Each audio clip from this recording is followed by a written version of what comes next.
សកម្មភាពតេស្តត្រាយតង់ហ្វឹងអុលយុ L7 តេស្តទៅលើស្ថានភាពផ្លូវដែលគួរសមដែរហើយតកតងជាមួយនឹងផ្លូវបេតុងក៏យើងរត់ដែរក៏យើងតេស្តដែរឃើញថាធ្វើការបានល្អបាទ smooth ល្អហើយតកតងនឹងប្រព័ន្ធជើងក្រោមអីគឺអែមធ្វើការអែម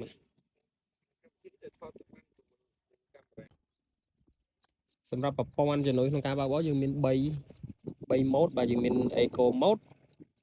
Comfort mode ជាមួយនឹង Sport mode បាទស្រឡាញ់មួយណាចុចប្រើមួយហ្នឹងអែមជន់ហើបហ្មងអរគុណច្រើន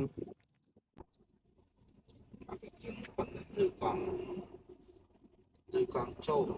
តែដូចជាអត់លើខ្យល់ចូល